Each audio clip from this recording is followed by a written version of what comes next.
Tahukah sobat, ternyata singkong yang ditanam pada areal bekas sawah memiliki potensi yang lebih besar dibandingkan dengan areal yang tidak pernah ditanami padi. Dari hasil wawancara dengan petani di Desa Ramapuja, terdapat perbedaan hasil yang signifikan dari tanaman singkong yang ditanam di bekas sawah dengan di ladang. Jika di sawah dengan umur 6 bulan bisa mencapai 60 hingga 70 ton per hektar dengan pupuk 6 kuintal per hektar. Hal ini berbanding terbalik dengan areal perladangan yang hanya mencapai 40 hingga 50 ton dengan metode yang sama. Mengapa hal ini terjadi? Dalam penelitian yang dilakukan oleh Abiyu, Citra, dan Ati yang berjudul Teknik Budidaya dan Karakteristik Ubi di Desa Leuwisadeng, Kecamatan Leuwisadeng, Kabupaten Bogor, mengatakan bahwa untuk menghasilkan biomasa ubi kayu yang besar, ubi kayu membutuhkan asupan hara yang besar pula. Untuk setiap ton ubi kayu menyerap sekitar 4,2 hingga 6,5 kilo nitrogen, 1,6 hingga 4,1 kg PO2O2, dan 6 sampai dengan 7,6 kilo K2O.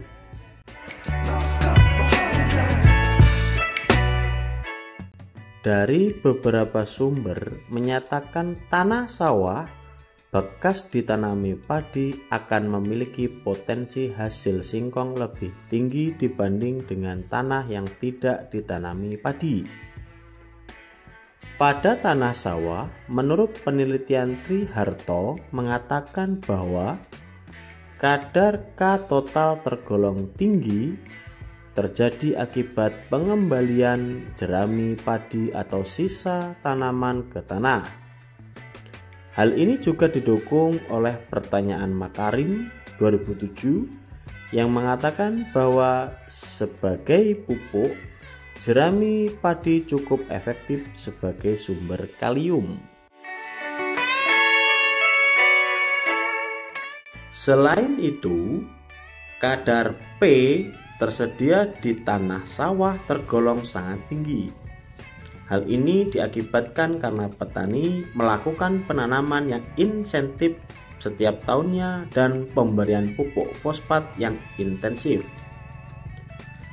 Pemupukan fosfor yang intensif akan meningkatkan status hara P karena tanaman tidak mampu menyerap semua P atau fosfat. Andini Ningsih menyatakan hanya sekitar 20% fosfat yang dapat diserap tanaman di lahan sawah. Meningkatkan status hara fosfat karena tanaman tidak mampu menyerap fosfat tersedia dalam tanah. Untuk nitrogen yang terkandung dalam tanah biasanya tergolong rendah karena bersifat ikatan kimia nitrogen mudah berubah bentuk dan mudah hilang akibat tercuci air. Menurut O'Kelly, penanggulangan keterbatasan hara nitrogen di sawah, ada hujan dapat dilakukan dengan pemberian bahan organik bersumber dari sisa panen.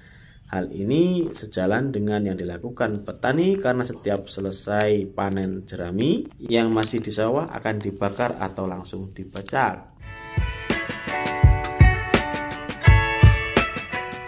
Itulah tadi pembahasan secara ilmiah mengapa singkong yang berada pada sawah lebih besar, hasilnya lebih banyak dibandingkan dengan yang ada di ladang.